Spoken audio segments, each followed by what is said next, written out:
안녕하세요. 영적 형성의 기본, The Essentials of Spiritual Formation 과목 수강하시는 하구 여러분 반갑습니다. 지난주에는 줌 수업을 처음 해봤는데요. 제가 미리 공지를 못 드려서 많은 분들이 참석하지 못하셨습니다. 그러나 두 분의 학우님이 들어오셔서 제가 강의하기는 훨씬 더 편했습니다. 네. 두세 사람이 내 이름으로 모인 곳에 나도 그들 중에 있느니라 하신 예수님의 말씀이 되게 절실하게 다가왔던 시간이었고요. 또 제가 줌 강의에 너무 집중하다 보니까 퀴즈란 오픈하는 거를 까먹고 일주일 좀 지냈습니다. 목회를 하다 보니까 지난 주간에 어, 그 68세 되신 분 한 분이 또 소천하시고 일찍 소천하셨죠. 그리고 뱃속에 16주가 된 태아가 또 갑자기 유산을 하게 되었어요.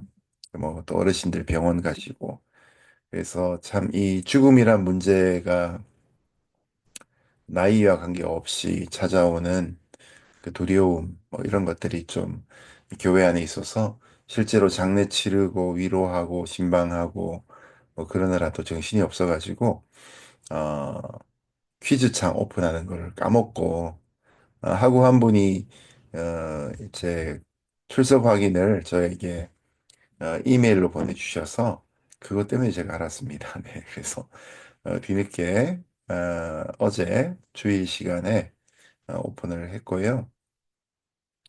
성적 처리가 좀 원활하게 되기 위해서는 저한테 보내주신 분들도 퀴즈창에다가 올려주시면 그 진행하는 게 좀 많이 도움이 될 것 같습니다. 참고 말씀드리고요. 그리고 또 수업을 시작하기 전에 먼저 다음 주가 리딩 윅이죠. 네, 또 철로 역정에 관한 과제를 내는 주간이면서 또 시험이 또 하나 있습니다. 시험에 대해서 관심과 우려들이 많으신데요. 사단이 우리에게 주는 시험은 템테이션이고 예수님이 우리에게 주시는 시험은 테스트죠. 떨어뜨리고자 하고 넘어뜨리려고 하는 시험은 템테이션입니다. 그러나 저는 다만 여러분이 이 철로역정이란 책의 가치를 더 잘 아시고 또 좀 더 꼼꼼히 읽으셨으면 하는 마음으로 시험도 어, 독서의 연장으로 생각을 하고 그렇게 시험 문제를 낼까 합니다. 아직까지 문제를 낸 건 아니에요. 그래서 오픈북으로 진행이 되고요. 시간은 뭐 정해놓겠지만 넉넉하리라 생각을 합니다. 문제에 따라서 제한된 시간이 좀 달라질 수 있는데 그래서 여러분이 이번 주간에도 설로역정을 읽고 계신 분들이 있다면 어, 은혜 받는 구절이나 좀 특이한 부분 같은 데는 줄을 좀 쳐놓으시면 되겠고요. 그래서 제가 질문에 대해서 여러분이 순서, 컨텐츠, 목차를 찾아가셔서 이게 어디에 해당하는 것인가, 예, 그 내용들을 같이 이렇게 페이지를 찾아가셔서 확인하시고 문제를 풀어가시면 좋겠습니다. 문항의 종류는 다양하게 하려고 합니다. 줄긋기도 나오고 빈칸 채우기도 하고 간단한 서술도 들어가도록 하고요. 네, 다양하게 또 흥미롭게 시험을 칠 수 있도록 도움을 드리려고 합니다. 그래서 여러분이 염려하지 않으시고 특별히 암기가 필요치 않습니다. 네, 이제는 더 이상 암기의 시대가 아니죠. 다만 책을 읽으셔서 어디 어떤 내용이 있는지 흐름을 알고 계신다면 충분히 쉽게 하실 수 있는 시험이 아닐까 싶습니다. 이상 뭐 시험에 관한 말씀을 또 알려드리고 막상 시험을 대처하시면 어렵게 느끼는 분보다는 쉽다라고 느끼는 분들이 더 많지 않을까 싶습니다. 제가 오늘 기도하고 오늘의 과정을 시작하도록 하겠습니다. 사랑하신 하나님 아버지, 오늘도 우리에게 새로운 한 달 주신 것을 감사드리고 또 하나님과 함께 동행하며 우리에게 주어진 삶과 또 가정과 학업과 또 생업들을 믿음으로 잘 감당하는 은혜로운 한 달 되게 하여 주옵소서. 하나님의 성령이 우리를 도우지 아니하시면 우리가 참 지식이신 예수 그리스도 앞으로 나아갈 수 없음을 고백합니다. 진리이신 성령께서 오셔서 참 지식이신 예수 그리스도 그는 우리의 전부이심을 깨닫고 고백하는 귀한 시간 되게 하여 주옵소서. 예수님 이름으로 기도합니다. 아멘. 자, 오늘은 수업으로는 5강입니다. 제 오리엔테이션까지 합해서 여섯 번째인가 그렇죠? 5, 5강. 특별히 우리 교재에서는 아홉 번의 만남의 교재에서 여섯 가지 영성의 전통을 살피고 있죠. 예수님에 관한 것 한번 살폈고 나머지 여섯 가지 살피는데 그중에 오늘은 이제 카리스마라는 주제에 대해서 살펴보게 됩니다. 카리스마란 단어 여러분 많이 들어보셨죠? 어떠세요? 카리스마 하면 어떤 것이 떠오릅니까? 아주 무장을 한 군인, 로마 장교, 아니면 일본의 사무라이, 아니면 미국 서부 개척 시대의 뭐 보안관이나 총잡이, 뭐 이런 분들, 왕과 나라는 영화에 나오는 너무 오래됐습니까? 율브리너, 왕으로 나오는 율브리너, 뭐 그런 인상들이 여러 가지 떠오르지 않을까 싶습니다. 저는 카리스마 하면 떠오르는 한국 영화 배우가 있는데요. 여배우와 남배우 한 사람씩이 떠오릅니다. 네. 바로 이혜영 씨와 최민수 씨입니다. 두 분 다 이 마스크가 독특하죠. 굉장히 강렬합니다. 아마 실제로 이런 분들 앞에 서면 우리 쭈뼛거리고 말을 잘 못하지 않을까. 그래서 이제 카리스마에 압도된다. 이렇게 표현을 하기도 하지요. 뭐 실제로 두 분은 얼굴뿐만 아니라 연기에서도 아주 탁월한 배우들이시죠. 그러나 이제 이런 카리스마라는 용어가 영성에서 사용될 때 우리가 단순히 이처럼 강한 모습만 떠올리는 것은 전체적인 의미에 부합되지는 않습니다. 이제 그런 세상 문화적인 용어의 오해를 풀어가면서 성경이 카리스마의 전통, 영성에 대해서 어떻게 말하는가 오늘 살펴보는 것이 강의의 목적이 되겠습니다. 카리스마의 사전적인 정의들을 살펴봅니다. 먼저는 예언이나 기적을 나타낼 수 있는 초능력이나 절대적인 권위, 하나님의 은총을 뜻하는 그리스도 카리스마에서 유래되었다. 사실 그 라틴어는 KH로 시작을 하네요. 근데 이것이 이제 영어가 되면서 CH로 바뀌게 되었습니다. 구약 같으면 왕과 제사장과 선지자가 있죠.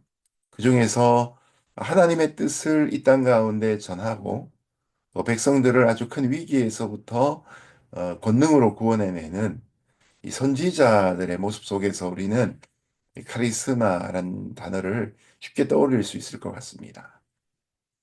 자, 그런가 하면 이 독일의 기독교 사회학자인 막스 베버가 나건 정의인데요. 카리스마는 대중을 신복시켜 따르게 하는 능력이나 자질이다. 이 신복이란 말이 마음 심자, 복종할 복자거든요. 백성 대중들로 하여금 마음에서부터 따르도록, 마음에서부터 순복하도록 하는 능력이나 자질이다. 그래서 지배의 세 가지 유형으로 합리적 지배, 전통적 지배, 그리고 카리스마적 지배 이 세 가지를 들었는데 그 이후에 이제 이 카리스마적 지배란 용어가 일반화되면서 우리가 알고 있는 그런 카리스마 이런 것들을 떠올리게 합니다. 일본 말 중에 뭐 아우라 이런 표현도 있는 것 같아요. 네. 어, 자, 용어적인 근거들을 좀 살펴보겠습니다. 카리스마란 단어에 포함되어 있는 카라라는 의미, 예, 그 자음을 중심으로 어근을 삼아서 용어들이 만들어지잖아요. 자음이 있고 거기에 붙는 모음에 따라서 용어들이 점점 근거에서부터 나타나죠. 그래서 이 그리스의 메디칼루스란 단어가 있는데 이 메디칼루스에서 영어로 오면 medicine, 약이라는 단어와 meditation, 묵상이란 단어가 나옵니다. 거기에 있는 자음들이 이제 메디칼루스라는 라틴어에서부터 출발하는 것이죠. 그런 것처럼 여기 카리스마라는 용어도 카라라는 단어가 포함되어 있습니다. 기쁨이라는 의미의 단어이죠. 두 번째 또 유사한 단어는 카리스라는 단어입니다. 카리스는 은혜 또는 감사의 의미를 갖습니다. 여러분, 그 감사다, 땡크에는 띵크하고 발음이 비슷하죠? 기억과 감사는 같은 어근에서 출발합니다. 그처럼 이 카라와 카리스, 기쁨과 은혜도 같은 용어에서부터 출발이 되었습니다. 그러니까 이 카리스마라는 것은 카라에서 카리스마까지 오게 되니까 은사, 선물, 기프트 이런 의미를 갖습니다. 오늘 이 시대에 이제 은사주의 운동이라고 해서 성경에 있는 은사 중에서 성령의 열매 말고 성령의 은사, 특별히 능력을 강조하는 그런 무브먼트가 있었습니다. 제3의 물결 이런 제목의 책이 또 나오기도 하고요.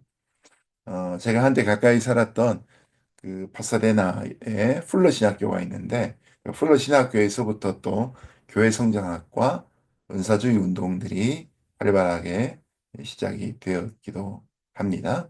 지금은 완전히 학풍이 바뀌었는데요. 이런 은사가 이제 한 능력으로만 강조가 되면서 우리에게는 카리스마라는 일반적인 용어와 함께 어, 능력 사역 이런 쪽으로 조금은 성격이 바뀌게 된 것 같습니다. 그러나 현상이 아니라 우리가 이제 어원으로 살펴볼 때 기쁨과 은혜, 감사 그것이 이제 모여서 은사로서 하나님 우리에게 주신 은사로서의 카리스마가 만들어지게 되는 거죠. 또 하나 더 우리가 명심해야 될 용어는 유카리스테오라는 단어입니다. 이 단어는 오병이어의 기적의 사건, 광야에서 예수님이 떡 5개와 물고기 2마리의 도시락을 받으시고 하늘을 우러러보시며 감사하시고 떼어 나누어 주시더라. 이때 이제 유카리스테오란 단어가 쓰이죠. 여기도 카리스란 단어가 들어갑니다. 축사한다, 감사하고 축복한다 이런 의미가 담겨져 있습니다. 그러니까 권능과 능력이 나타나지만 거기에는 모여있는 수만의 사람들, 남자만 5천 명이었으니까요. 그 수만의 사람들을 향한 측은한 마음들을 가지고 예수님이 받으신 도시락 하나를 축복하시고 나눠주시는 그런 의미가 함께 있는 것이죠. 그래서 이런 카리스에서부터 출발된 단어로서 우리에게 있는 참된 은사는 사실은 진정한 하나님의 선물이신 예수 그리스도와 함께 언제 어디서나 동행하는 거듭난 사람들의 영이라고 할 수 있습니다. 그래서 어떤 물질이나 능력을 얘기하기 전에 먼저 예수님이 하나님이 우리에게 주어주신 선물인 것이죠. 그리고 그 예수님이 승천하시고 또 이 땅에 또 다른 보혜사로 오신 성령 하나님이 또한 우리에게는 선물이시고 카리스마가 되시기도 하지요. 어, 이 은사에 대해서 여러 성경에 나타나는 근거들이 있지만 로마서 12장에 보면 일곱 가지 은사가 신원, 하나님의 말씀을 대언하는 것이죠. 봉사, 가르침, 권유, 나누어 주는 것, 인도함, 긍휼을 베품, 뭐 이런 내용들이 있습니다. 그래서 본체가 있고 그 본체에 나타나는 결과들이 있을 때 우리가 결과만은 집착하지 말고 본질이신, 본체이신 예수님에게 집중할 필요가 이 카리스라는 단어에서도 나타나게 됩니다. 자, 예수님의 삶에서 우리가 발견해 볼 것들이 좀 있습니다. 예수님의 삶에서 이미 우리가 살폈던 내용인데요. 자, 예수님이 능력 있는 사역을 펼치시죠. 예수님이 하나님의 선물이시면서 하나님의 카리스마이십니다. 그 일에 대해서 우리가 평안과 지혜의 성령으로부터 오는 능력에 대한 가르침을 또한 받았습니다. 이 능력 있는 사역이 교회 역사 속에서 자연스럽게 펼쳐지고 이 두 가지가 만나서 예수님에게 있던 그것이 교회 역사 속에 펼쳐진 그 내용 중에서 우리가 오늘 세 번째로 이 카리스마 운동, 캐리스매틱 무브먼트에 대한 내용을 함께 살피게 되는 것이죠. 네. 자, 이 카리스마 운동은 이미 살폈던 슬라이드인데요. 조지 폭스라는 인물로부터 시작합니다. 제가 미국 와서 학교 다니면서 교수님이 자꾸 Hey Fox, Hey Fox 이렇게 얘기하셨어요. 그래서 어, 한인 1.5세이셨는데 1.7세쯤 되신 분이셨어요. 네, 교수님이 뭐 여러 인종들이 같이 수업을 듣고 있는데 Hey Fox 이렇게 하길래 도대체 이게 뭔가? 네, 그 팍스라는 말이 이 친구들 뭐 이렇게 하는 여러분 이런 의미가 되고 친근한 그런 표현인데 이 조지 팍스는 아예 성이 이제 팍스입니다. 여우의 뜻을 갖고 있는데 어, 이 17세기 인물이죠. 17세기 인물입니다. 어, 일본에는 이제 우찌무라 간조 선생이 있죠. 네, 무교회주의의 창시자이기도 합니다. 한국에 가면 홍성이라는 곳에 홍성면인가요? 네, 충청북도인 것 같아요. 네, 충북 홍성에 가면 어, 그, 이 예전에 이제 무교회주의 운동을 하던 그런 그리스도인들이 모여 사는 지역과 또 그들이 하고 있는 학교가 있습니다. 이 옛날 이름은 풀무 농장학교였는데, 이제 요즘은 앞에 풀무는 그대로 있고 뒤에 있는 이름은 좀 바뀌어요. 원경선 할아버지라고 우리 한국교회에서 무교회 운동을 이제 도입하셔서 우찌무라 간조 선생의 영향을 많이 받으신 분이죠. 그래서 이제, 어, 평화운동도 하시고, 환경운동도 하시면서, 먹거리도 운동을 하셨어요. 그래서 여기에서 이제 연결되어서 나온 게 풀무원이라는 회사입니다. 네. 그 아드님이 정치계에 있기도 하고, 그런데, 아주 얄화하신 얼굴에 막 검버섯이 막 펴서 90세가 다 되어서, 강의도 하시고 이래서 강의를 들어본 적도 있는데, 일본에 있는 무교회주의 운동, 또 한국에도 들어와 있는 무교회주의 운동이 있죠. 네, 그분들은 이제 스스로를 교회라고 어떤 이름을 붙이지 않습니다. 퀘이커 교도들도 마찬가지인데요. 슬라이드에 이제 위에 있는 사진에 보면 친우회라고 그렇게 이름이 붙여져 있고 Religious Society of Friends라고 되어 있어요. 이 Friends라는 이름에 뭐 하나의 교단이 되게 되는 거죠. 슬라이드 밑에 보시면 퀘이커 미팅 하우스라고 또 되어 있습니다. 건물로서의 교회를 부정하고 공동체로서의 교회를 인정하죠. 그래서 회집소라는 이름으로 공간을 가지고 곳에 모여서 예배하기도 합니다. 그래서 이 영미권에서 있는 이 퀘이커 교도들은 개개인에게 내면의 빛이 있다라고 믿습니다. 어떤 의미에서는 종교학에서 말하는 종교성을 의미합니다. 개인에게 내면의 빛이 있어서 그 빛을 가진 사람들이 모여서 함께 예배를 드리는데, 어, 이, 이들이 모여서 이제 하나님 말씀을 강론을 하고 들으면 몸이 그 말씀에 반응을 하는 거예요. 몸을 막 떱니다. 우리 식으로 표현하면 이제 성령의 임재가 막 나타나서 진동이 일어나는 거죠. 그렇게 된 것을 조지 폭스가 이야기한 것을 가지고 1650년에 영국의 치안 판사였던 거베이스 베네트라는 사람이 야, 너네는 어떻게 몸을 떠냐? 그런 의미에서 이제 그들을 비하하면서 퀘이커즈라고 이렇게 불렀습니다. 몸을 떠는 자들이라고 이렇게 이름을 불렀죠. 안디옥 교회 성도들이 예수님을 믿는 것 때문에 예수당이라는 이름으로 그리스도인이라고 처음에 이름이 일컬어지죠. 좋은 이름, 영광스러운 이름이 아니라 그 이름은 처음에는 비난 쪽의 이름이었습니다. 근데 그것이 나중에 영광스러운 이름으로 바뀌게 되었죠. 네, 퀘이커도 그런 과정들을 거치게 됩니다.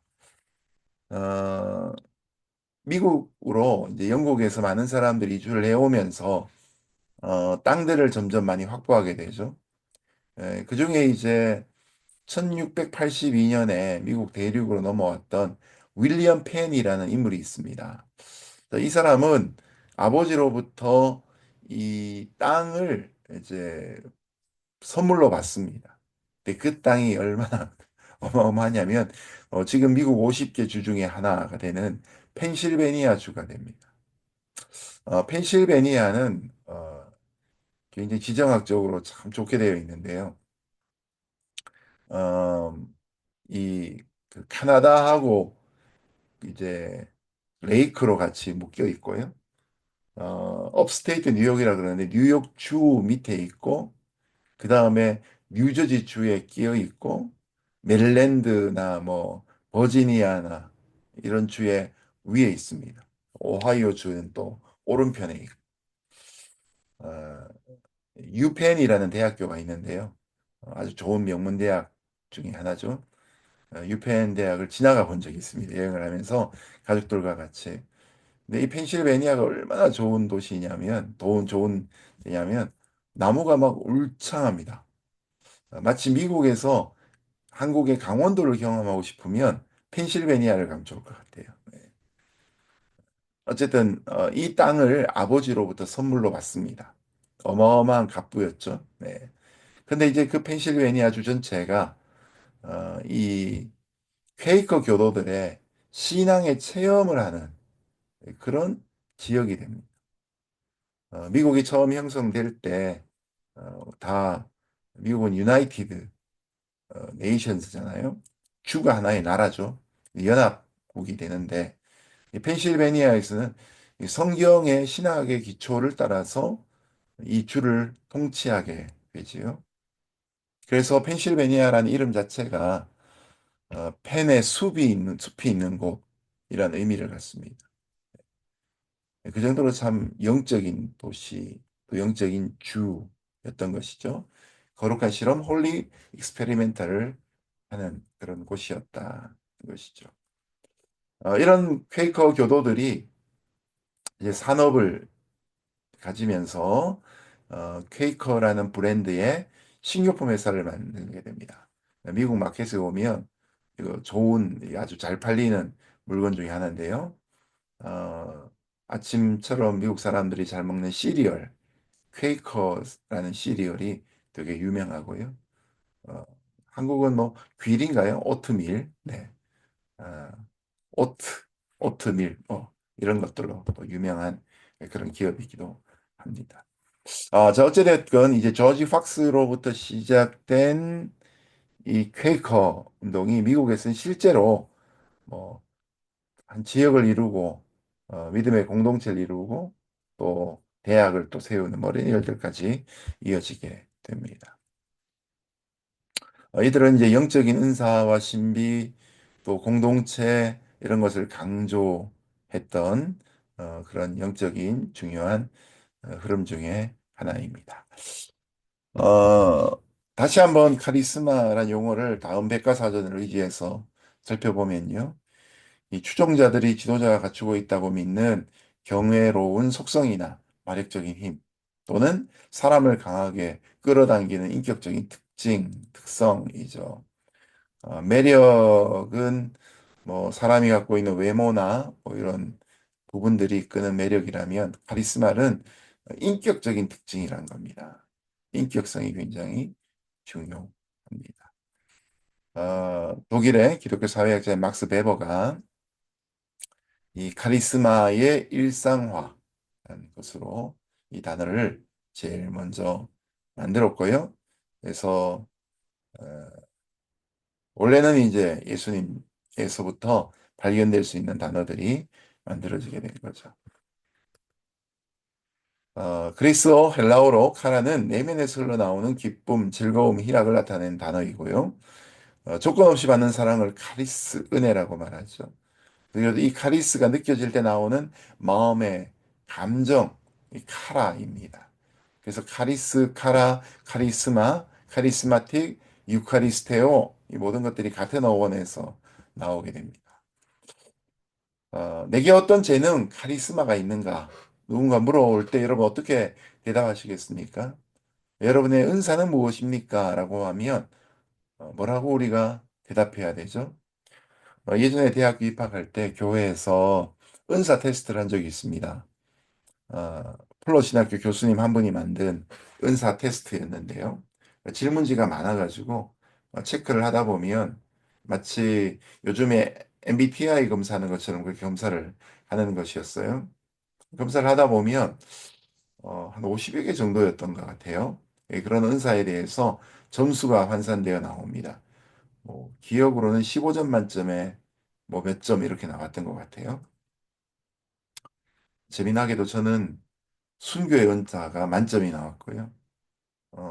독신의 은사가 만점이 나오고, 네, 그랬던 것 같아요. 한 네 가지 정도가 아주 14점, 15점 이렇게 나왔는데, 아마 그때는 신앙이 막 불타오를 때여가지고, 결혼도 안 하고 막 죽으러 가겠다, 뭐 순교하겠다, 이렇게 꿈꿨던 시절이어서 예, 그런 게 반영된 것 같아요. 요즘은 이제 그런 은사 테스트를 안 하는 걸 보면 그 은사 테스트가 그닥 과학적이거나 합리적이진 않았던 것 같아요. 네. 그러면 우리가 나의 은사를 어떻게 알 것인가? 내게 어떤 카리스마가 있는 걸 알 것인가? 어떻게 알 수 있을까요? 교회에서도 이런 질문들을 받을 수 있습니다. 저는 어떤 일로 하나님을 섬겨야 할까요? 여러분, 은사라는 것은 이제 성령 받으면 나타나고, 예, 구원받은 모든 백성들에게 하나님 주시는 선물이죠. 값없이 주시는 선물입니다. 그런 의미에서 인사는 우리가 하나님 앞에 봉사를 할 때, 또 교회 공동체 안에서 섬김을 할 때, 또 세상의 직장 가운데서 일하고, 또 하나님이 주신 소명을 따라 세상을 섬길 때 나타납니다.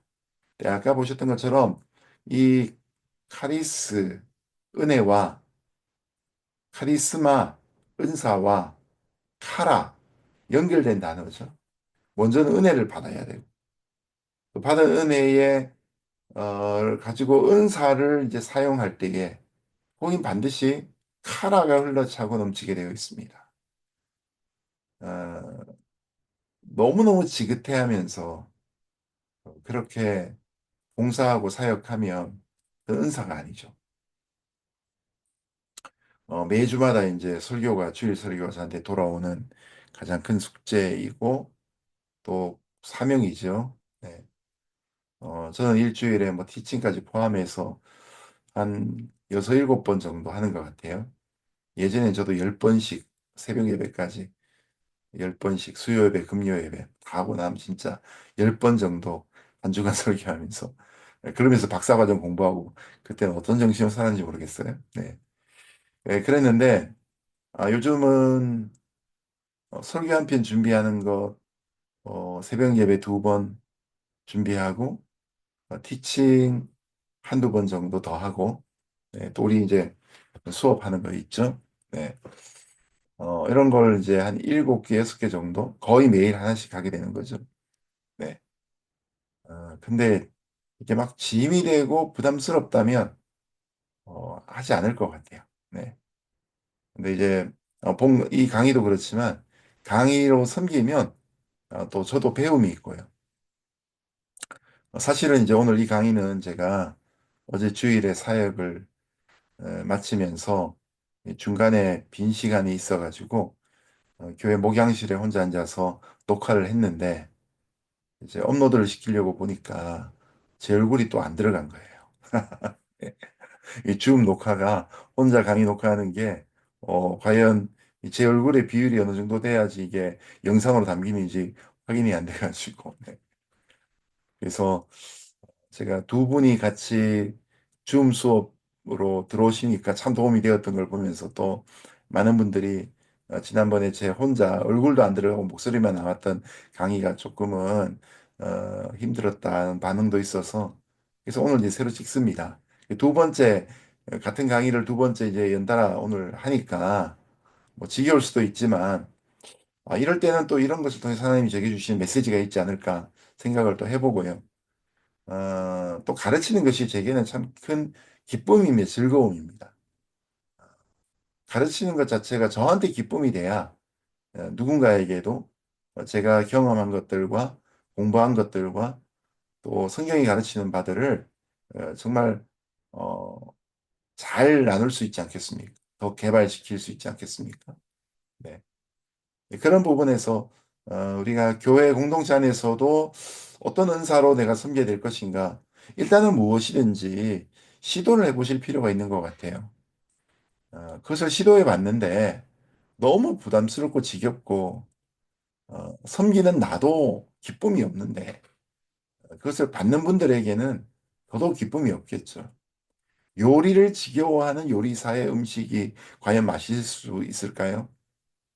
아니겠죠? 이제 그런 의미에서 이 카라와 카리스와 카리스마의 관계를 유념해서 생각해 보시면 좋겠습니다. 네. 어, 그래서 내가 어떤 은사와 사역을 실행해 볼 때 기쁨과 감사가 있다면 여기에는 재능이 있고 하나님이 나를 이걸 통해 쓰시겠구나. 이런 생각을 하시는 것도 좋을 것 같습니다. 자, 카리스마에 관한 성경의 말씀들을 같이 좀 생각해 보겠는데요. 두 군데 말씀인데, 먼저 에베소서 5장 18절, 19절 말씀입니다. 같이 한번 읽어보겠습니다. 시작. 오직 성령의 충만을 받으라. 시와 찬미와 신령한 노래들로 서로 화답하며 너희의 마음으로 주께 노래하며 찬송하며. 아멘. 성령의 충만을 받으라라고 먼저 도전하고 선포하고 계십니다.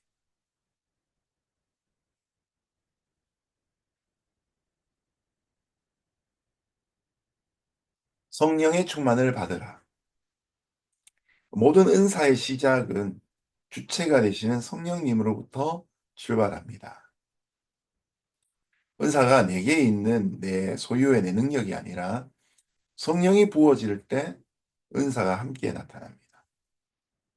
사도행전 2장에 보면 이제 마가다락방에 성령이 처음으로 임재하시고 강림하시면서 그 불의 혀에 갈라짐 같이 각 사람 위에 임하실 때에 난 곳 방언으로 기도하고 선포하지요. 그래서 이제 방언이라는 은사가 성령 충만의 어, 현상으로 그렇게 인정되기도 하지요. 그래서 어떤 교단에는 방언을 받아야 구원받은 것처럼 가르쳤던 시절도 있었습니다. 자칫하면 이제 이런 것이 이제 은사주의로 가기 쉬운데요. 은사보다 더 강조되어야 될 것은 은사의 주체이신 성령이십니다. 오직 성령의 충만을 받으라. 그러면 시와 찬미와 신령한 노래로 서로 화답하게 되고 우리 마음으로 주께 노래하며 찬송하게 되어 있다. 이 카리스마의 전통은 성령으로부터 시작한다는 것이고. 두 번째는 고린도전서 12장 31절입니다. 그러나 여러분은 더 큰 은사들을 간절히 사모하십시오. 내가 또한 가장 뛰어난 길을 여러분에게 제시하겠습니다. 고린도전서 12장은 은사장이죠. 그리고 고린도전서 13장은 사랑장이죠. 이 더 큰 은사들 제시하고 더 뛰어난, 가장 뛰어난 길 제시하겠다고 하면서 믿음, 소망, 사랑, 그 중에 제일은 사랑이다. 이렇게 이제 가르치죠. 그렇다고 해서 우리가 이 고린도전서 12장 은사장을 무시하고 지나가면 안 됩니다. 은사가 교회를 섬기는 하나님의 능력이 되기 때문입니다. 성령의 은사가 우리에게 부어집니다. 고린도전서 12장 1절부터 12절까지 말씀을 보시면 이렇게 되어 있습니다. 성령으로 아니하고는 누구든지 예수를 주시라 할 수 없느니라. 그래서 은사는 여러 가지나 성령은 같고 직분은 여러 가지나 주는 같고 또 사역은 여러 가지나 모든 것을 모든 사람들 가운데서 이루시는 하나님은 같으니. 여러분 여기서 바울이 성부, 성자, 성령을 함께 인용하죠.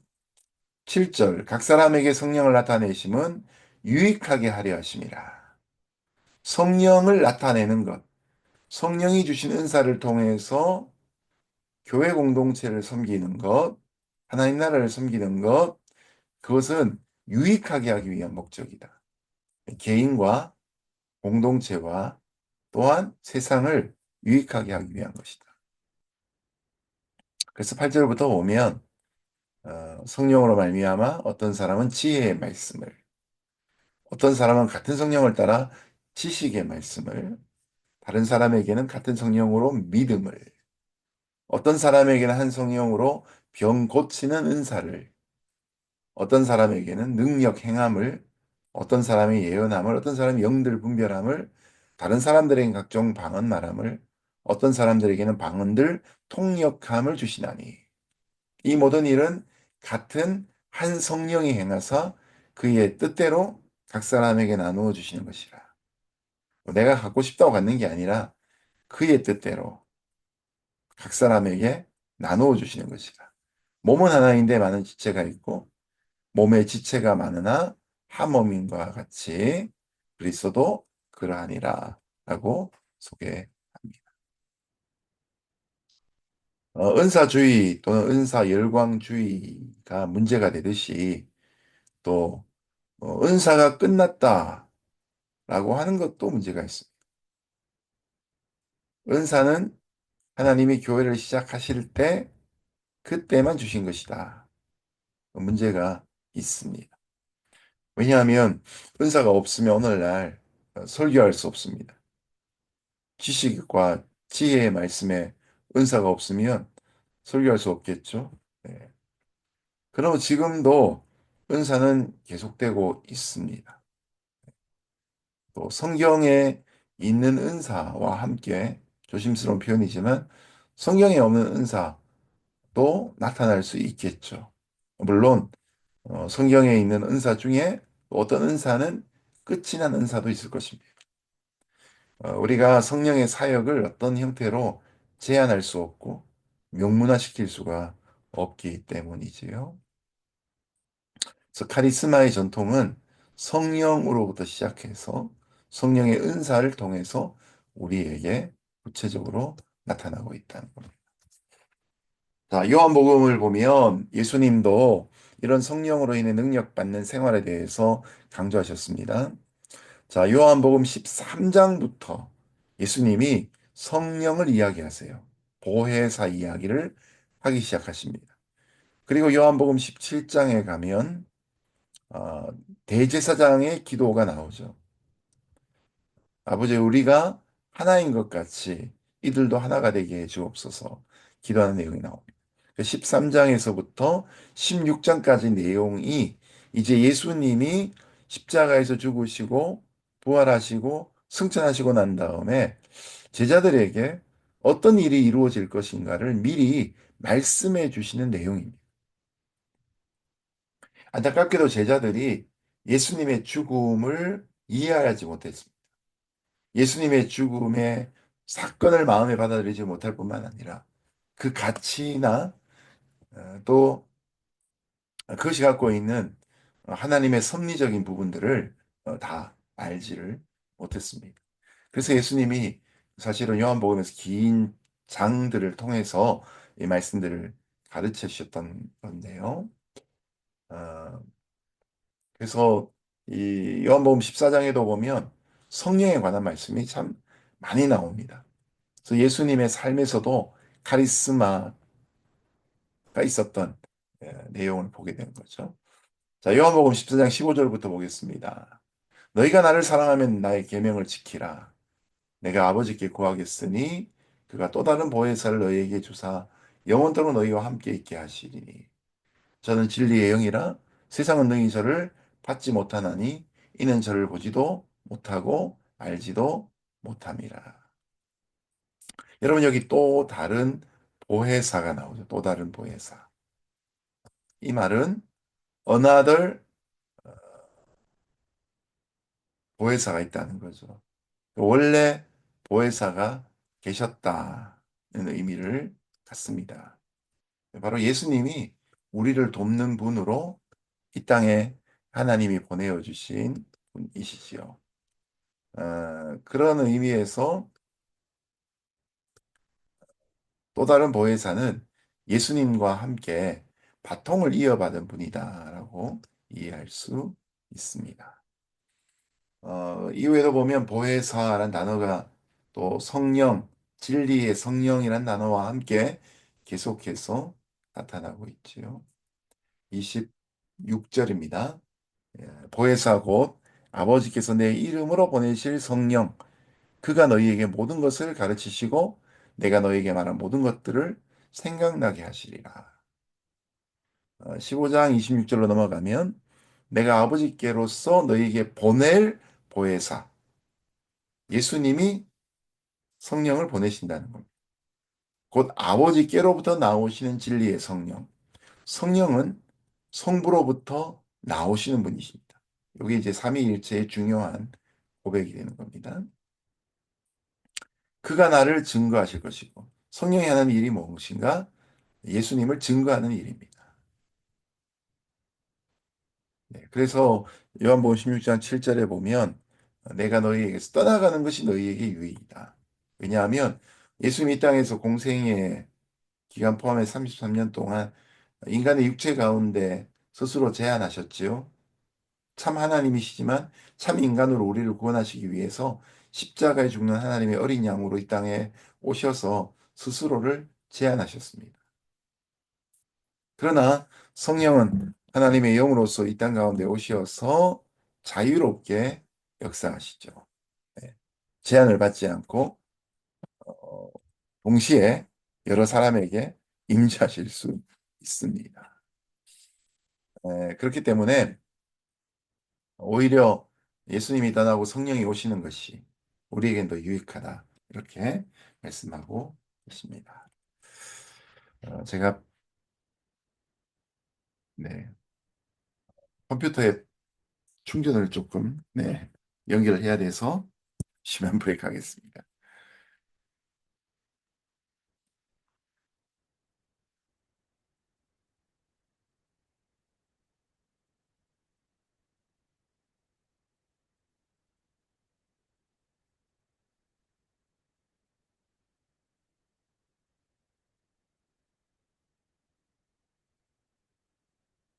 평소에는 교회 목양실에서 녹화를 하는데 오늘은 제 아내의 홈 오피스를 빌려서 녹화를 하고 있어서 뭐 여러 가지가 익숙하지가 않습니다.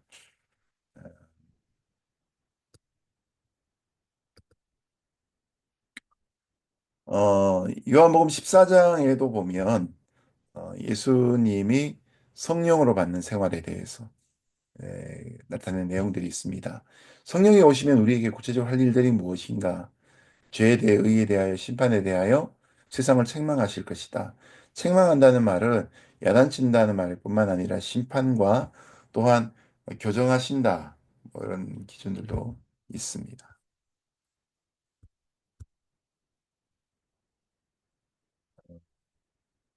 그래서 책망이라는 것이 법정 용어죠. 심판에 대하여 세상을 책망한다. 심판에 대해서 이 세상 임금이 심판을 받았습니다. 말씀하는데요. 심판이 있을 것을 말씀하실 뿐만 아니라 그 심판 앞에서 심판장에서 우리를 대변하시기로 하는 그런 역할을 합니다.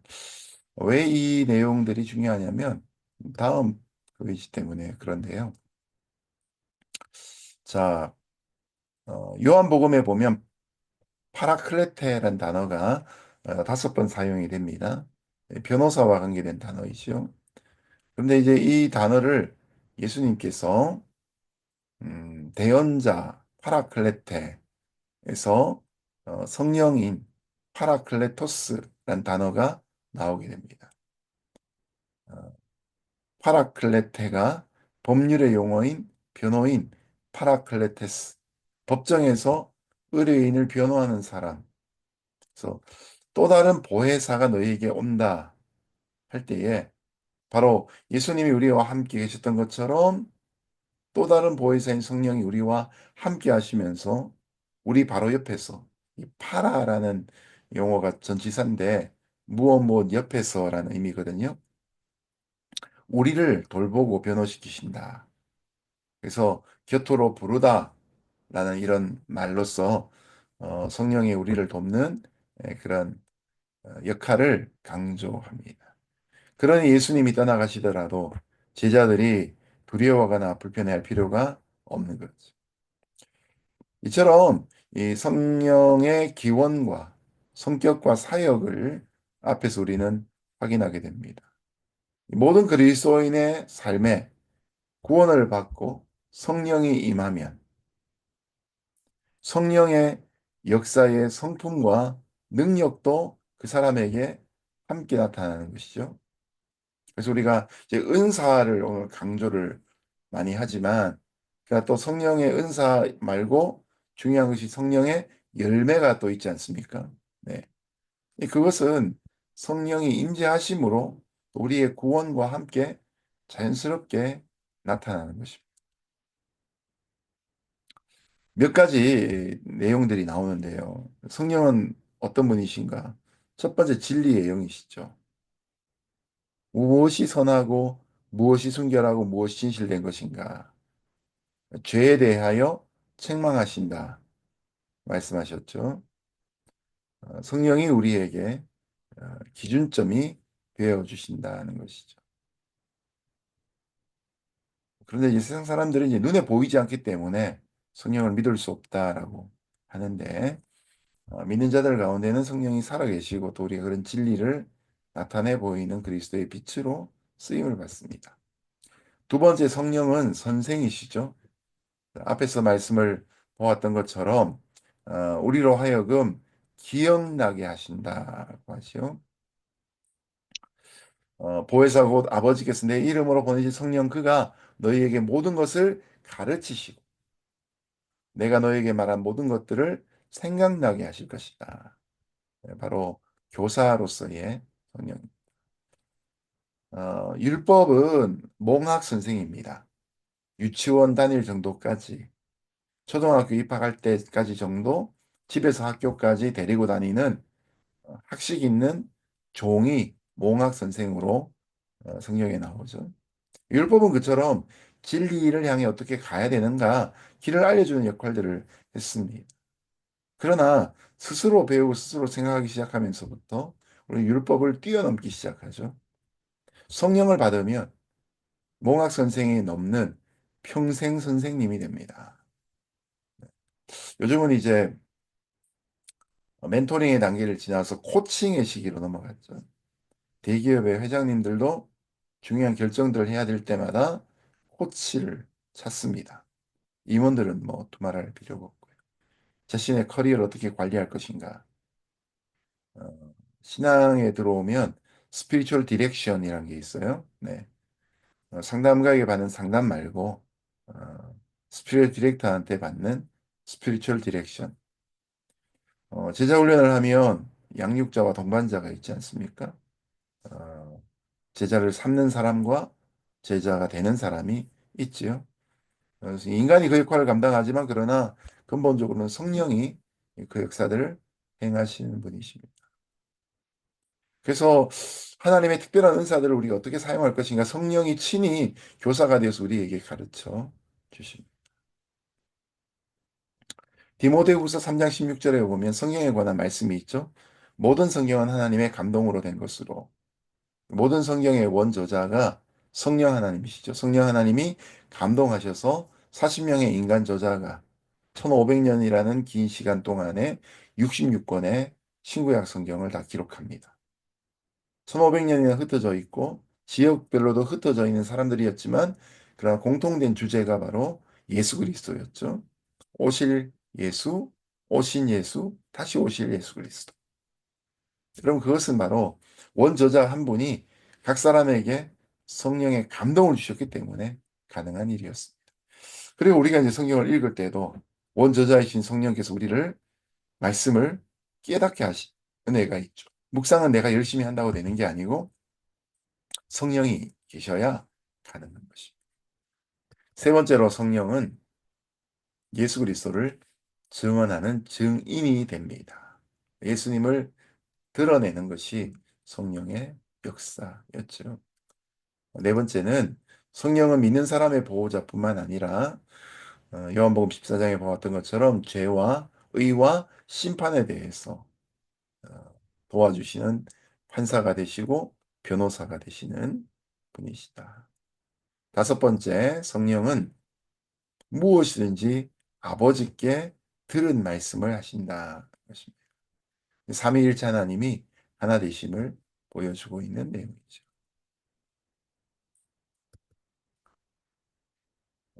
이렇게 이제 성령의 역사와 사역들에 대한 분명한 구상들을 하면 예수님이 이 말씀을 떠나시기 전에 했다는 게 참 중요해요. 그리고 많은 제자들이 보는 앞에 승천을 하셨고, 그리고 초대교회 부어진 약속을 따라 주실 것을 기다리며 마가다락방에서 열흘 기도하던 중에 10일째 된 날, 그리고 절기상 오순절에 성령이 강림하셨습니다. 예수님이 하신 약속이 그대로 이루어졌던 거죠. 그러면서 교회 시대가 확 하고 열리게 된 것입니다. 그래서 내가 떠나가는 것이 너희에게 유익이라고 하신 말씀이 제자들이 갖고 있는 슬픔보다도 더 월등한 것이었다는 것을 확인시켜 주고 계십니다. 이 성령이 지금 2000년 교회 역사 속에서 계속해서 교회로 하여금 능력을 가지고 예수 그리스도의 이름을 드러내도록 능력을 부어주고 계신 것이죠. 성령은 파라클레토스, 보혜사, 보혜사는 파라클레토스, 영어로 하면 이제 에드보킷이 변호사인데요. 이제 그리스어로는 에드보카투스가 되죠. 에드보카투스. 한자 말로는 돌, 보자를 써서 보혜사가 되고요. 영어 성경에 보면 카운슬러, 에드보케이트, 그 다음에 헬퍼 이렇게 다양하게 해석하고 있습니다. 그만큼 성령의 역사가 다양하다는 것을 말하는 것입니다. 카리스마의 전통을 보겠습니다. 자, 성령 하나님. 사실은 이제 성령 하나님의 존재에 대해서는 무지했던 것이 사실이죠. 무지하고 무시했습니다. 오늘날은 너무 극단적이었다가 너무 또 차별을 받는 그런 모습이. 그래서 옛날에 1970년대 부흥사들이 부흥회를 할 때 막 기도할 때 막 성령 받아라 그러고 막 이렇게 팔을 막 하면 사람들이 막 아멘 그러면서 막 무슨 물체를 잡는 것처럼 선물을 던져주면 선물을 잡는 것처럼 막 그렇게 했다 그래요. 네. 네. 성령을 마치 무슨 에너지처럼 여겼던. 그러나 여러분 성령은 삼위 하나님이시고 인격이십니다. 성품을 갖고 계시죠. 네. 그래서 초대하고 높이면 우리에게 오시고 성령을 무시하면 성령님은 떠나십니다. 또 죄가 있는 걸 성령은 함께 하실 수 없지요. 우리가 기도할 때나 또 삶을 살아갈 때 성령을 잊어버리고 살 때가 있습니다. 그냥 관성에 따라서 습관에 따라서 어, 사역도 계속 하다 보면 그냥 하는 데가 있죠. 기계적으로만. 이렇게 이렇게 하면 잘 되더라라는 경험이 있기 때문에.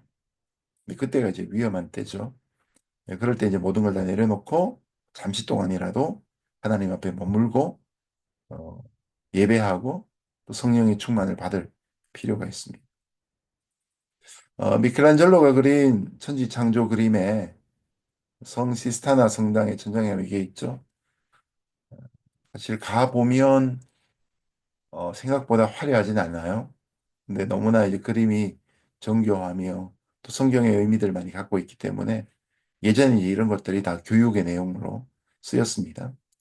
하나님의 손가락과 아담의 손가락이 만나지 않습니다. 그러나 이 간격을 바로 성령이 어, 메꾸고 계시죠. 하나님 우리를 하나 되게 하십니다.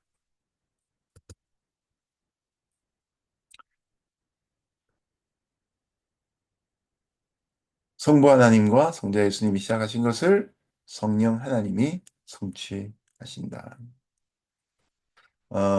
그래서 성령은 믿는 자들에게 주시는 많은 유익들이 있는데요. 먼저 믿는 자는 성령이 거하시는 하나님의 전이죠. 하나님의 성전.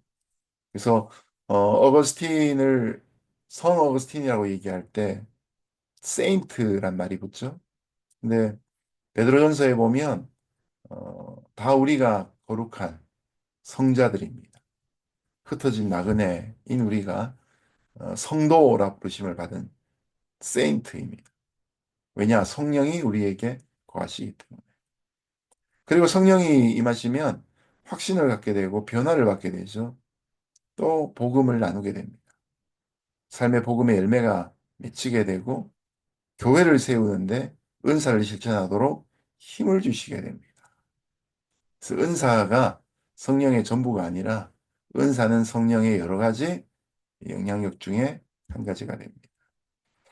그래서 이런 카리스마의 전통이 건강하게 유지되려면 필요한 것이 밸런스인데 갈라디아서 5장 22절에 나오는 것처럼 성령의 열매가 있어야 되고 또 우리가 성령의 열매를 추구해야 한다는 거죠.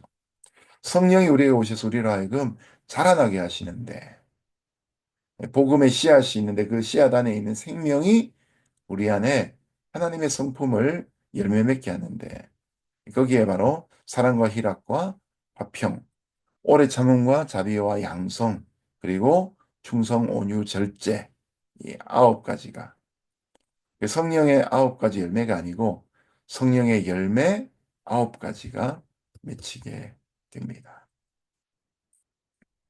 하나의 열매라는 거죠. 이 어떤 사람에게는 절제의 열매가 있고 어떤 사람이 사랑의 열매가 있고 이런 게 아니라는 겁니다. 이 성령의 열매 아홉 가지가 우리 모두에게 있는데 어떤 것은 부족하고 어떤 것은 많이 나오고 뭐 그런 모습이 있다 것이죠. 그래서 우리가 신앙생활 할 때 이런 밸런스가 참 중요합니다. 그 말이 결국 성령의 아홉 가지 열매냐 성령의 열매 아홉 가지냐 이런 표현을 통해서 확인될 수 있을 것 같습니다. 이런 카리스마의 전통이 무엇인가? 여러분, 성령의 도우심 없이는 나머지 다섯 가지의 전통도 존재할 수 없습니다. 사실 묵상과 성결과 사회정의와 또 복음전도와 성육신 이 모든 일들에 성령의 임재가 함께 있어야 합니다. 기본적인 그런 전통이다라고 말씀드릴 수 있죠. 어, 문제는 이제 이런 것을 스스로 취하려고 하는 선물임에도 불구하고 스스로 취하려고 하는 인간적인 그런 사특한 방법들이 존재했다는 것이죠. 카리스마의 전통은 그리스도인의 삶에 있어 성령이 절대적이고 필수적이다는 것을 일깨워 줍니다. 그래서 이 부분을 간과하면 안 되고요. 성령이 우리와 함께 거하시면서 그리스도의 몸과 연합을 시키는 것이죠. 이게 이제 카리스마 전통이 가졌던 약점을 지적하는 내용인데요. 어, 능력이 나타나죠. 사람들이 놀랍니다. 또 물론 그 능력을 보고 의심을 하고 떠나간 사람도 있겠죠. 또 능력이 나타나니까 거기에 속임수가 들어가기도 하죠. 마술이 들어오기 시작. 지나치기 시작. 말씀과 능력이 밸런스를 이루어야 되는데 말씀은 짧게 듣고 능력만 막 나타납니다. 은사 집회와 같은 모습이 그렇죠. 은사를 드러내는 일에 집회에 목적이 있는 것처럼 우리가 진리를 통해서 예수님을 더 알아가는 것이 목적이 돼야 되죠. 네, 그래서 그런 사람들이 이제 일부 뛰쳐나와서 그들만의 그룹이 되고 이 한국 교회가 이제는 정말 이상하게 무슨 그 눈 녹듯이 사라진 게 신유 기도원이 많이 사라졌대요. 옛날에는 교회 안에서 부흥회를 통해서 치유의 역사가 막 나타났었는데 그런 일들이 이제 줄어들면서 기도원이 만들어지는 거죠. 산속에 있는 기도원도 있지만 도시의 기도원이 만들어져서 주중에 집회를 갖고 또 어떤 경우에는 뭐 대형 버스를 동원해 사람들을 태워 다니면서 지역마다 신유 집회를 하기도 하고 근데 팬데믹이 정점이 되었나요? 그러면서 그런 기도원들이 싹 사라졌대요. 아마 그런 능력을 행했던 분들이 돌아가시기도 하고 이러면서 유야무야 된 것 같아요.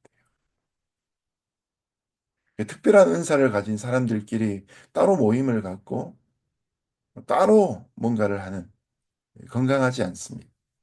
성령은 교회 안에 계시고 성도 안에 계시고 서로 함께 하나 되게 하시기 때문에 분리되는 곤란. 그래서 성령의 역사엔 언제나 하나됨이 있어야 진짜 성령의 역사인 걸 확인하죠. 능력은 나타났는데 계속 갈라지고 쪼개지면 성령의 역사가 아닌 것이죠. 꼭 카리스마나 오순절일 필요가 없다. 이렇게 표현까지 하고 있네요. 그래서 내 삶 속에 현재 성령의 역사 사역은 활발하고 있는가? 어쩌면 무시되고 있지 않았는가? 저는 예배 때 그런 소망을 종종 품을 때가 있습니다. 하나님의 말씀을 말씀 그대로 선포할 때, 우리가 하나님을 최선을 다해 예배 가운데 높일 때, 성령이 우리 가운데 고백 가운데 함께 하시고 충만하게 공동체 임재하실 때 인생의 시련을 겪는 문제들이 풀리고 육체의 질병을 가진 이들이 낫고 속에 고쳐지지 않는 마음의 상처를 가진 자들이 위로를 받고 이게 저는 예배의 영성이라고 생각을 합니다. 예배 안에 성령이 계심으로 카리스마적 전통이 이루어질 수 있다고 저는 믿습니다. 굳이 내가 신유의 은사를 갖고 있는 것을 드러내고 굳이 내가 어떤 사람의 신체에 손을 얹고 접촉을 하고 주문을 외듯 어떤 말을 통해서 고치는 것뿐만 아니라 자연스럽게 성령 충만한 중에 하나님이 직접 손대셔서 고치시는 그런 일들이 있기를 바라는 마음이 있습니다. 은사의 세계 가운데 뭐 경험을 예전에 해보기도 하고 했지만 한 지역교회 담임 목사로 섬기면서 갖게 된 그런 마음의 작은 소원입니다. 성경을 보면 사도행전 8장에 능력과 은사를 돈 주고 살려고 했던 시몬 마구스가 있죠. 마구스는 이제 단수고요. 복수가 된 마귀가 됩니다. 마귀가 아니고 마귀가 됩니다. 동방박사가 마태복음 나오죠. 동방박사들이 바로 마귀입니다. 마고이, 마구스, 마귀 이렇게 이제 표현되는데요. 시몬 마구스 이 사람이 이제 어, 마술사였던 거죠. 예. 마술사가 어떻게 능력을 배웁니까? 돈 주고 마술을 배웠던 거죠.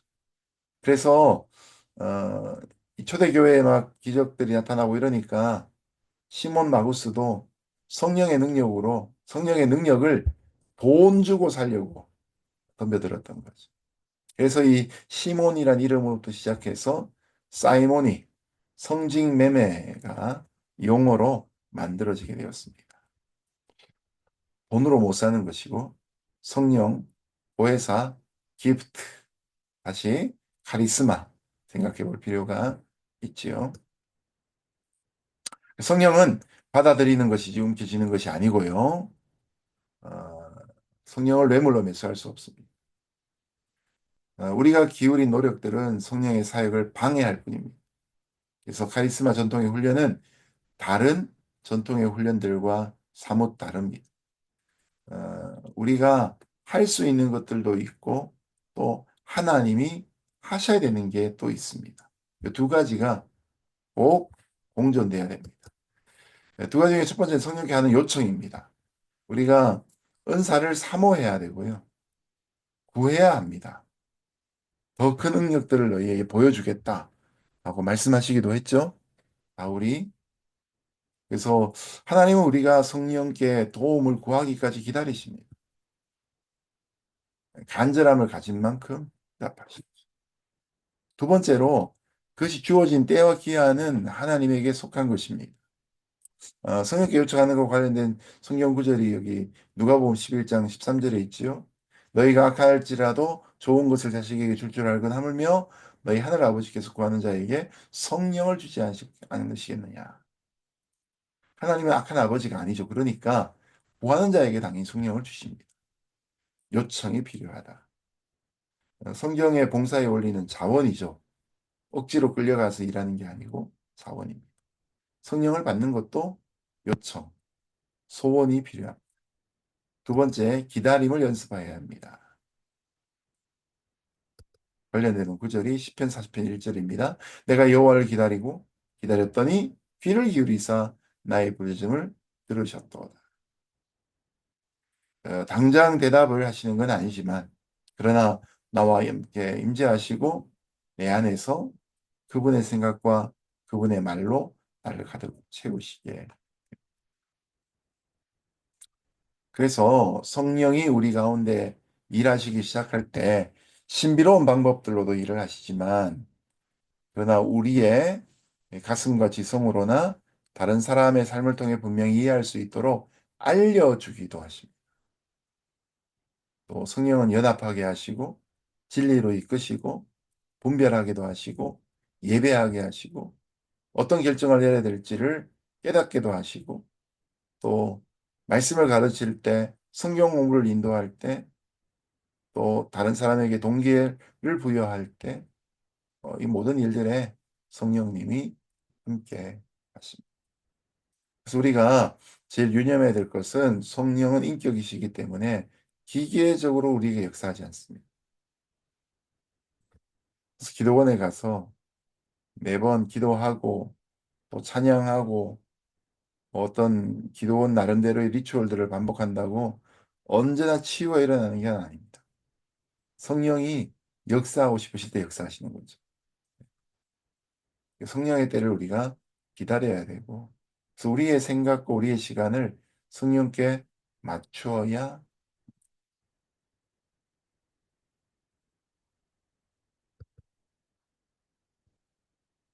자, 이런 카리스마 훈련을 할 수 있는 이제 구체적인 방법 5가지를 생각해 보겠습니다. 첫 번째, 성령의 사역을 인정해야 합니다. 성령의 사역을 인정해야 합니다. 성령이 내 안에 계심으로 나를 통해 일하신다는 것을 믿어야 하죠. 두 번째로 성령의 능력만 강조하지 말고 성령의 열매를 맺는 삶이 필요합니다. 참된 그리스도인은 빙과 두잉의 절묘한 조화가 필요해요. 빙은 존재죠. 성령의 열매에 해당합니다. 두잉은 능력입니다. 성령의 역사가 두잉으로 나타납니다. 근데 막 역사는 나타나는데 성품은 너무나 날카롭고 그러면 곤란합니다. 또 성품은 너무 좋은데 능력은 없으면 또 곤란하죠. 네. 성령이 우리 가운데 일하실 때 이 두 부분을 함께 나타나게 하실 것입니다. 세 번째로 각자가 받은 영적 은사를 발견할 필요가 있습니다. 우리의 노력이 일하는 것이 아니고 은사가 일하게 해야 되는 것이죠. 성령의 영적 은사를 발견해야 됩니다. 그러므로 많은 사역 가운데 우리 자신을 노출시키고 작은 것에서부터 한 가지씩 해볼 필요가 있습니다. 제가 문서사역을 한국에서 9년 하고 생명의 삶을 비롯한 12권의 큐티 잡지 편집 부장을 이제 마감하고 이제 미국으로 오게 됐는데요. 사실은 제가 고등학교 때 교회를 다니면서 어, 지육부라 그랬어요. 그때는 왜 그렇게 이름을 썼는지 모르겠는데 교회 고등부 주보를 손글씨를 쓰는 주보사를 했어요. 네. 주보사 사장도 하고 네. 어, 그러면서 이제 그 다음 주에 나올 주보를 미리 만드는 일을 했습니다.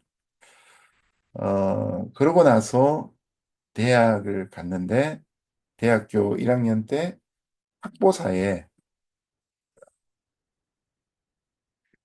수습 기자가 됐어요. 시험을 쳐가지고 붙어서 아버지 친구 중에 어, 신문사 편집 부장님이 계셨는데 저희 집에 오실 때마다 언제나 학보사 해가지고 3학년 때 편집국장 하면 그냥 특채로 뽑아주겠다 그러셔가지고 제가 사범대학을 다녔지만 신문기자 되고 싶은 생각에 학보사를 지금 저 들어갔습니다.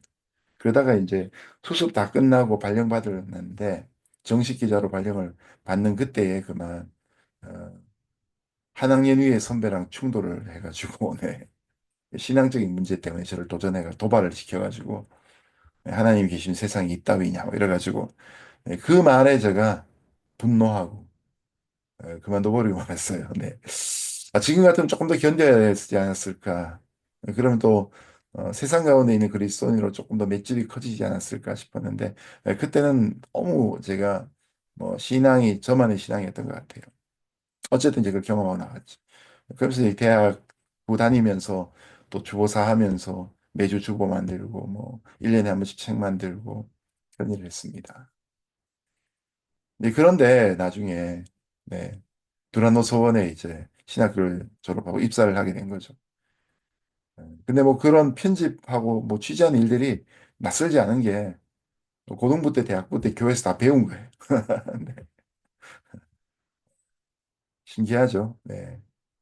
물론 더 깊은 차원이 있긴 합니다. 그러나 태도나 또 그런 분위기들은 너무나 익숙한 것이었습니다.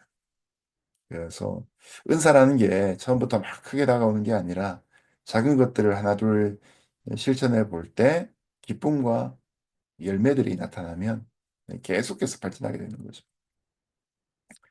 대학 다닐 때 후배 중에 하나가 영어로 복음을 전하는 영어도 배우고 복음도 전하는 선교단체에 다녔습니다. 근데 어느 날 와서 저한테 얘기하기를 오빠 우리 서클에 어떤 애가 방언을 받았어. 근데 영어로 방언을 받았어. 이러는 거예요. 그래서 너무 좋겠다. 어떻게 방언을 영어로 받냐. 근데 놀라운 건요. 그 영어로 방언을 받은 학생이 학원을 다니고 영어를 계속 공부하니까 그 방언이 점점 문장이 좋아지는.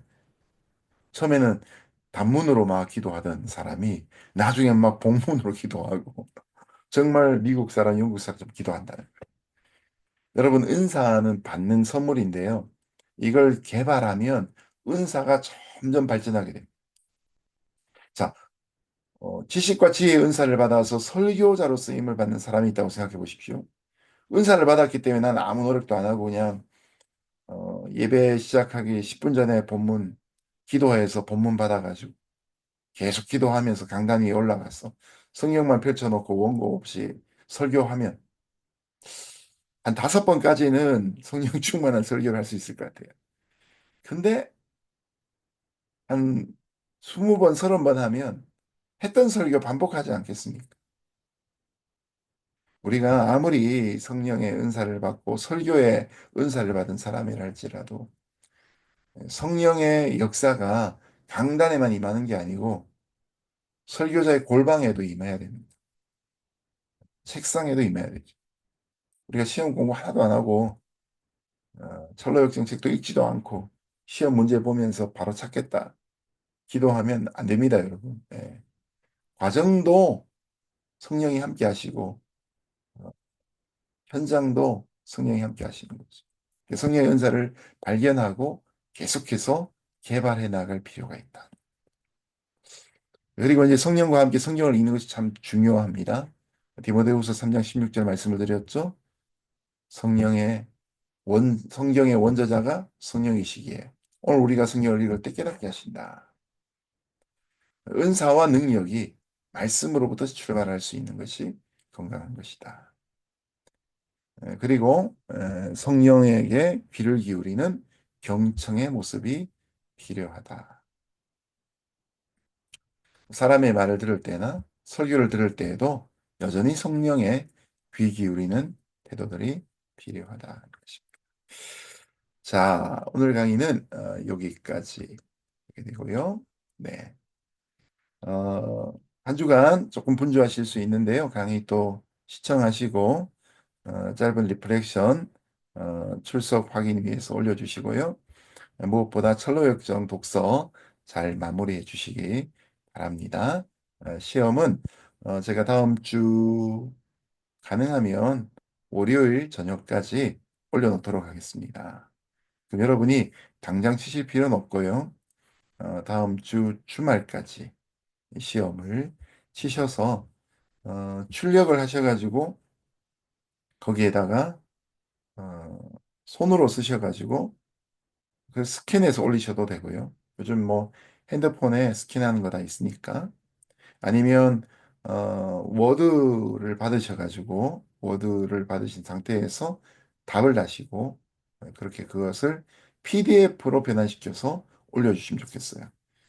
여러분이 워드 상태에서 올리시면 제가 채점하기가 조금 어렵더라고요.